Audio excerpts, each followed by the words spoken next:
We'll begin tonight with a conversation with our director, Malik, and co-writer, and with Scott Lewis.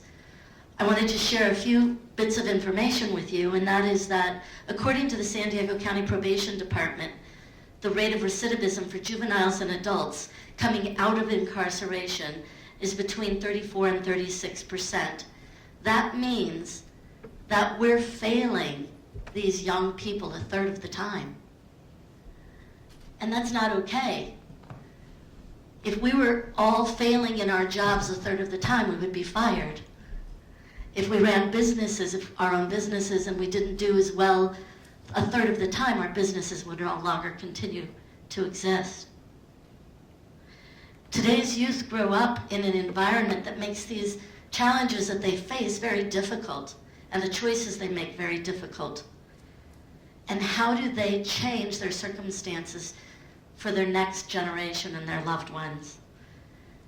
Those of you who work with us at the San Diego Foundation now, and hopefully those of you that work with us for the future, will know that our goal is to change, not beat the odds, but to change the odds for those in our community who need our help.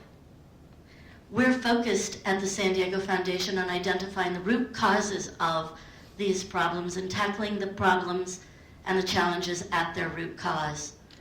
And we appreciate you working with us to do that.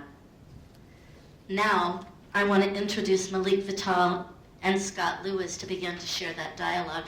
Would you come up, please?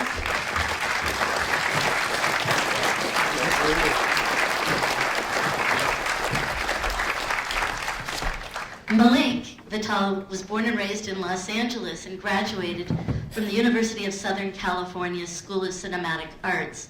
I'm also a Trojan, Malik, so fight on. He made 6 short films that have been screened at festivals worldwide.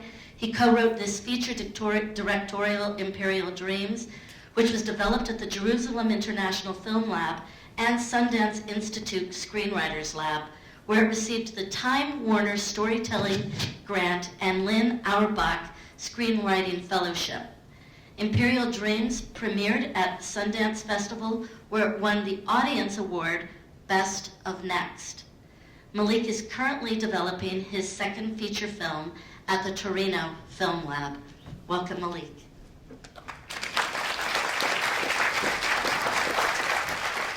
Our moderator in discussion with Malik this afternoon doesn't really need much of an introduction. Everybody knows Scott Lewis, who is the CEO of the pioneering nonprofit investigative news source, Voice of San Diego. He oversees public operations in his weekly column that was awarded Best Column in San Diego by both the San Diego Press Club and San Diego Society of Professional Journalists. Scott maintains a political blog and regularly breaks news and hosts some of the city's most important discussions, like this afternoon.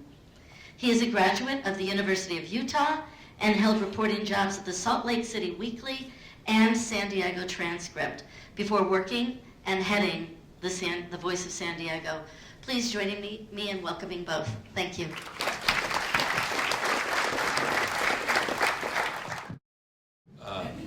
Is this working? We're good? Yes, well thank you. I'm obviously honored to be up here. That was a very moving piece. This is the second time I saw it, and I still, couldn't help but feel some pretty intense emotions. Especially, I'm a father of a 5-year-old, and the thought of anything like that is very difficult. So, just talk. This is a real story, or is based on a real story. Can you tell us, what the real story is and how you came in contact with it?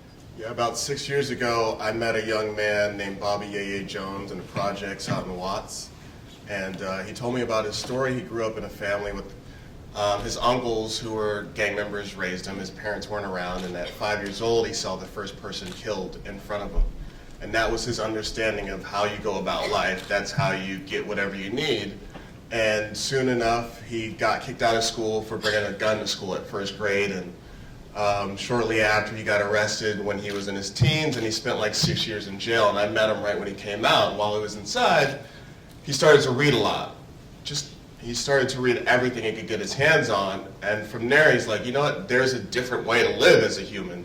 And that was like eye-opening for him, where all of us come from a culture that's, you know, you do things differently, right? So when I met him, he was like, I'm trying to turn my life around, and I was like, that's an interesting jumping off point for a story, and I was like, I think we have something here. And from there I wrote a screenplay that was loosely based on his life. It was a very fictional version.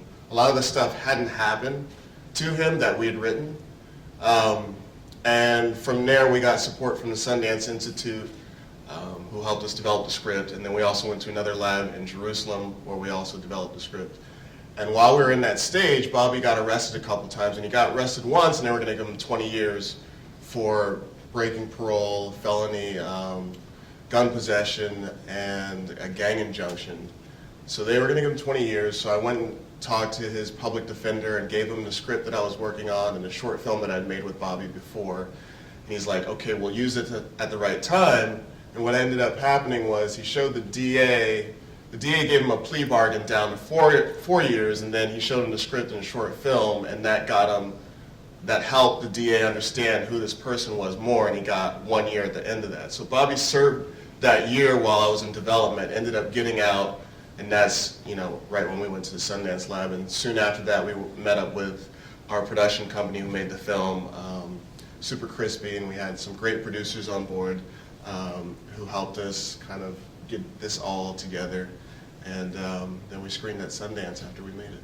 So what's the path of the film right now? Is it you're touring like this, or Yeah. it's going to be broadly released? So since Sundance, we went to a lot of festivals, and what happened was, right after our film played at Sundance and did well, Boyega got a chance to audition for Star Wars, and the producers really liked him, so then that took on its whole another life. So then people on our team were like, you know what, let's hold the film and wait until everyone knows who this kid is.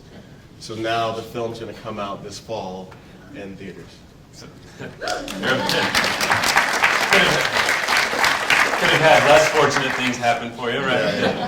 I thought for like an hour how to ask this question, so I'm going to try. I have a colleague who's got out of jail, spent a lot of time in there, and he was describing to me something that changed my perspective on this whole thing. When he described how humiliating and demeaning being in probation is, or being in parole is, that it's not. We hear these words, parole, probation, and the humanizing aspect of it is very difficult to comprehend until you've actually seen it or depicted it like this. And what came across to me is him always describing, like, you have to contain your rage all the time. Yeah. And this whole film is about him containing his rage, right?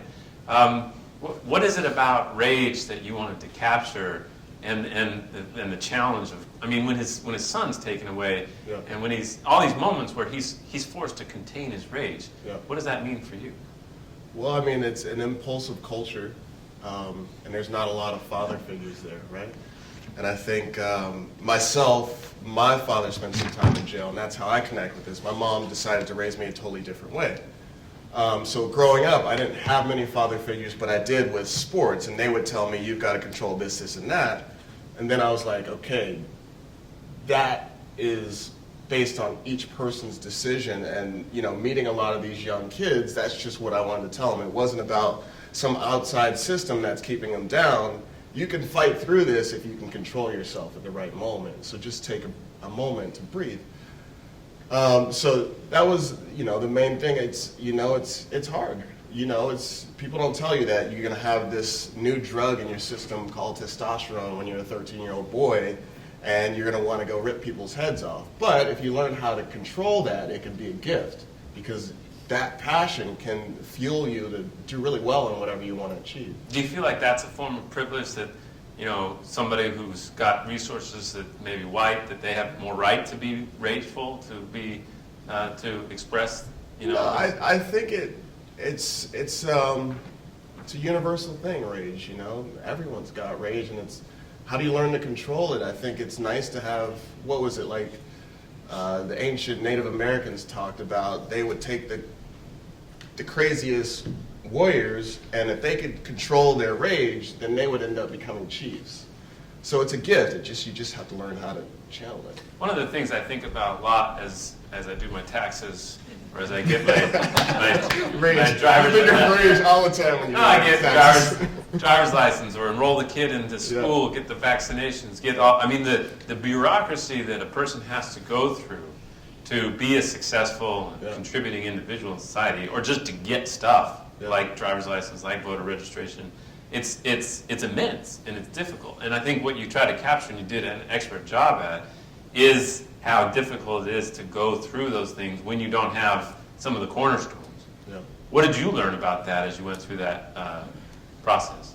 I didn't try to sugarcoat it, because I was with Bobby a lot when he was trying to go get his license, and that's how I learned about all this stuff. And I was like, look, you can get pissed off, or you can just try to figure it out. And that's what the story is about. It's not about, yes, there's systems at play that make it 18 times harder for this person to succeed. But the message of this is to these young people, take a moment and you can break through this. If you can figure this out, you'll end up being able to figure anything out. Because this is really pretty tough. That was, but with that, you have to, like you said, you have to be like a diplomat. You have to be extremely skilled in learning how to control your rage, when you have to do taxes every year. I'm fine with the taxes. Yeah. I just want to be, my point being is you have to pull together a lot of resources to get through life. Yeah. So we do stories all the time. It's easy to do stories about how many homeless there are. It's easy to do stories about how many people are in parole or how many people are incarcerated. But there's a whole layer underneath it, the actual story of what that's like. Or when you hear that somebody gets shot, it's easy for us to say, well, somebody got shot. But then to see or feel what that is actually like, what the trauma that causes in the immediate circle, that's something you've captured extremely well. And I guess my question is what advice do you have for people who are trying to humanize the numbers that they come across? We're a lot of nonprofit philanthropists, a lot of activists. That challenge of humanizing what are numbers and facts is ever present. We all can't make movies like this, but what have you learned about that sort of storytelling? Behind every number is an actual person. And what do you do to go and meet someone that's outside of your community, spend a day with them, or a couple hours and learn about that person. That person will also have some things that they can learn from you. And if we can all do that, kind of open up our circles, that's how we end up kind of building a stronger ecosystem. That might be a good first step. I thought, what was it, like 4 years ago when community colleges were going to get some of their budgets cut? I was like, why don't we make a mentorship program for a lot of these people in junior colleges, so they have to go and work with people in lower income communities before they can get a degree, and then the state continues to pay for their schooling. They just make it a class where it's like, if there's more of a bridge between different cultures, then people can start to understand one another, and with understanding becomes, people supporting people, and then a lot of these system things start to get broken down. Yeah. A lot of us watch something like this and, want to change something, want to be able to act, and we're not sure what to do. If there was a relief valve you could pull for a community like that, we have several in San Diego. What would it be? Is there something we could do? Yeah, I think so. There's foundations like ARC, which is the Anti-Recidivism Coalition, which is in Los Angeles, and they're actively trying to get people out of jail, get them schooling, housing, and jobs. And I think that that's huge. So, supporting foundations like them, San Diego foundations, if you don't know exactly how to do it, that's great. I think, me personally, I would try to help support the education system, because if you can start early, then you don't even have to worry about recidivism. So all that money we're spending on each person that's in jail, let's take all that and use that on education beforehand. Yeah, we just did some work. We're launching a new podcast called Good Schools for All, and we just learned that there was this county spends $350 per child under 3, but $9,400 per child 5 and up. It seems like if we could ramp that up a little better, we might be able to transition some folks over there. Now, did the actual real-life character, did he have a child? He has a child. He had a child while we were shooting, and then he has 4 children. Yeah. Yeah. What did you learn about that world, about child care? I mean, that's another thing. So he gets a job. What's he going to do with his son during that period? I mean, the cycle is brutal. I mean, the one thing I learned about childcare, and I saw so much love, and that's what helped him be resilient through so much. And that was a huge thing for us to show in this film. Like, the love that him and all the people in his family had was almost deeper, because it's like, you don't know if that person's going to be there tomorrow. So every time you see someone, it's like, I love you. Mm-hmm. I want you to know I love you, because that person could be dead tomorrow. That was huge in the community. But, you know, as far as childcare, and, you know, it's when you have less resources, you got to get more creative. Yeah. Where is he now? He's in the different projects close to there in Watts. Yeah.